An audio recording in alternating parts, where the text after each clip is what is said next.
For almost 1,000 years, one of the most extraordinary cities on earth stood behind a wall of stone. Not completely buried, not completely destroyed, hidden. Behind the dry mountains of southern Jordan, beyond a narrow crack in the rock, a silent city waited in red and rose-colored cliffs. Its temples had no voices. Its carved doors opened into shadow. Its water channels dried beneath the desert sun. And yet, the city remained there, as if the mountain itself had swallowed a civilization and refused to let the world see it. Hello, my friend. Welcome back to English Mindwave. The strange thing about Petra is not only that it was carved into stone. The strange thing is that it should not have existed at all. Most ancient cities were born beside water. Egypt had the Nile. Mesopotamia had the Tigris and Euphrates. Great civilizations usually grew where rivers fed the land, but Petra was different. Petra rose in a desert, a hard land, a thirsty land, a place of cliffs, heat, dust, and long silence. And yet, inside that silence, a city once lived. Markets opened. Camels arrived with goods from distant worlds. Craftsmen shaped stone. Families slept inside homes cut into the mountain. Water moved through hidden channels. Gardens grew where the land seemed too dry to forgive human ambition. That is the first mystery. How did a city live where life itself seemed almost impossible? And the answer does not begin with kings, palaces, or armies. It begins with a people who knew the desert better than anyone else. They were called the Nabateans. At first, they were not famous builders. They were not known for stone monuments. They were nomads, moving across the deserts of Arabia and the region that is now Jordan. Their world was made of roots, memory, animals, tents, trade goods, and water.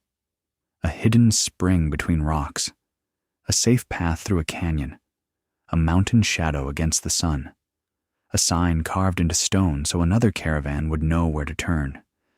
To outsiders, the desert looked empty. To the Nabateans, it was full of information. This was their first power. They understood what others feared. The desert punished ignorance.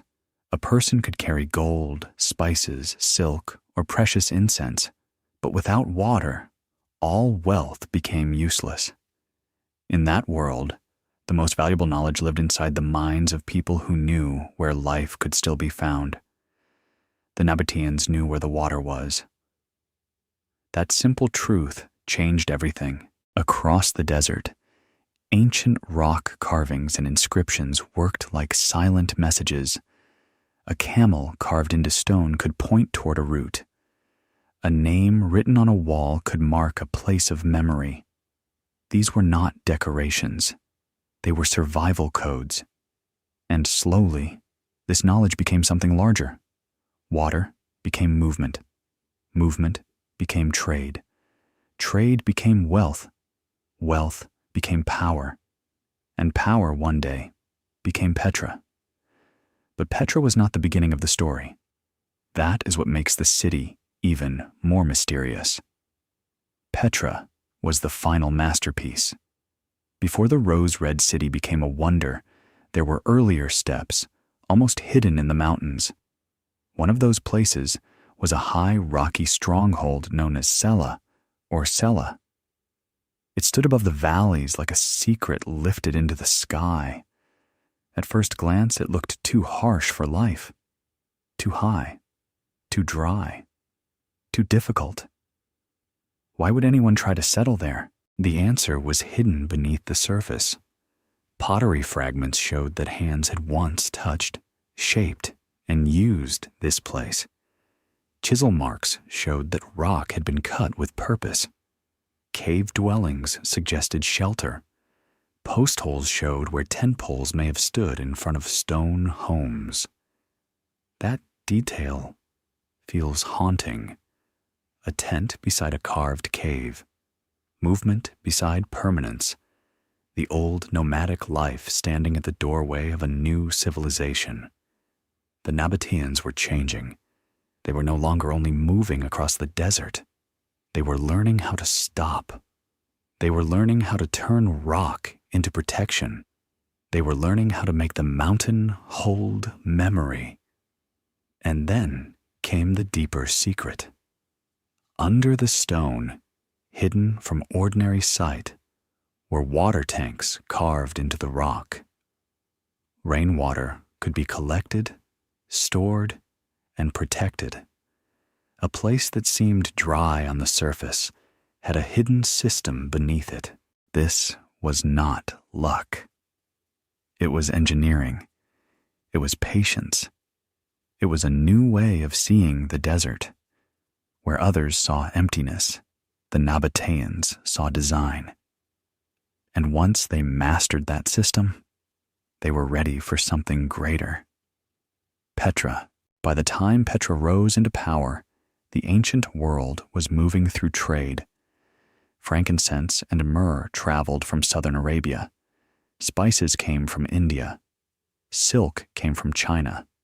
Luxury goods moved between Africa, Arabia, Egypt, Greece, and Rome. These were not ordinary objects. They carried religion, beauty, medicine, status, and desire. But between these worlds stood the desert, and the Nabateans controlled the desert. That made them powerful in a way that was easy to overlook. They did not need to own every product. They controlled the roads. They controlled the water. They controlled the safe passages through a land most people could not cross alone. Every caravan needed them. Every trader feared thirst. Every journey depended on the people who knew the hidden paths. Petra became a city of movement, money, and survival. It was not only a beautiful place carved into cliffs. It was an ancient economic machine hidden inside the mountains. The stone was only the face. The real city was the system behind it. Channels guided water through the rock. Dams slowed sudden floods. Cisterns stored rain. Stone pipes carried life through a place that looked lifeless. The Nabateans understood something brilliant. In the desert, rain is rare, but when it comes with force. Most people feared flash floods. The Nabateans captured them. They turned danger into supply. They turned storms into storage. They turned a violent desert into a source of life. That is the secret many people miss when they look only at the treasury. Petra was not just carved stone. Petra was hidden water. It was a city built from invisible intelligence. At its height, Petra may have held around 30,000 people. That number feels almost impossible when placed against the landscape. 30,000 lives in a desert city. 30,000 people needing water, food, shelter, trade, and order. And yet, the city lived. Markets filled with voices. Traders arrived with goods from faraway lands. Stone carvers struck the cliffs with iron tools, shaping doorways, tombs, temples, and halls. Families lived inside homes cut into the mountain. Water workers maintained channels after storms. Children may have heard footsteps echo through the narrow canyon, long before foreign travelers ever called the city a wonder. For them, Petra was not a mystery. It was home. That may be the most human part of the story. Modern eyes see monuments. Ancient people saw daily life. A carved room was shelter. A water tank was survival. A trade route was food on a table, work for a family, safety for a caravan, power for a city. The Nabateans did not separate beauty from survival. They made survival beautiful. Even the desert around Petra may not have looked as empty as people imagine. Ancient terraces, dams, channels, and catchments suggests that the Nabateans tried to make the land bloom. They slowed rushing water. They caught rich soil as it moved down from the mountains. They created places where olives, wheat, fruit trees, and vines could grow. This was not a simple city hiding in the rocks. It was a civilization redesigning the desert. And perhaps that is why Petra feels so unreal. A city carved from cliffs is already astonishing. But a desert turned into an engineered oasis is something deeper. It means the Nabateans were not only artists, they were not only traders, they were thinkers of water, stone, distance, and power. But every system depends on the world around it, and the world began to change. In the year 106 AD, Petra and the Nabatean kingdom came under Roman control. The change was mostly peaceful. Rome absorbed the region into its vast empire, and Petra continued to live for a time. Roman roads appeared. Roman-style buildings and baths entered the city. The old Nabatean world did not vanish in a single moment, but beneath the surface, a deeper shift had begun. The ancient economy was changing. Sea routes became more important. Ships could carry goods faster and cheaper than long desert caravans. The roads that once made Petra rich began to lose their power. The caravans that had brought wealth through the desert came less often. This is one of the quiet truths of history. A city can be brilliant in one age and fragile in the next. Petra's power had come from water and trade. If trade moved away, wealth faded. If water systems broke, life itself was threatened. Then the earth shook. In 363, a powerful earthquake damaged buildings and parts of Petra's water system. In many cities, broken walls can be rebuilt. But in Petra, water was the heart. Damage to channels, dams, and storage systems meant damage to life itself. People tried to repair what they could. Human beings do not leave home easily. But the old strength was weakening. Another earthquake in 551 brought more destruction. The trade routes were quieter. The water systems were harder to maintain. The city that had once transformed danger into life began to lose the hidden machinery that kept it alive. Petra did not fall like a loud empire in flames. It faded, slowly. A channel broke and was not fully restored. A market grew quiet. A carved room filled with dust. A family left and did not return. The sick, once crossed by caravans, traders, workers, and worshippers, became a corridor of wind. And then, for nearly 1,000 years, Petra disappeared from the knowledge of the outside world. But not from everyone. The local Bedouin people knew the city was there. They lived in and around the ruins. They remembered the paths. They sheltered in the caves. They carried the place in local memory when outsiders had forgotten it. So Petra was not truly lost. It was hidden from distant maps, hidden behind mountains, guarded by silence, protected by the people of the desert. To outsiders, it became a rumor, a strange story, a city carved into red stone somewhere in the mountains of Arabia. Then, in 1812, Johann Ludwig Burckhardt entered that rumor. He was a Swiss explorer who had learned Arabic and studied the region deeply. He understood that the place could not simply be reached by asking directly, so he traveled in disguise as an Arab pilgrim and said he wanted to visit the tomb of Aaron, the brother of Moses. That request brought him through the narrow canyon. The walls rose around him.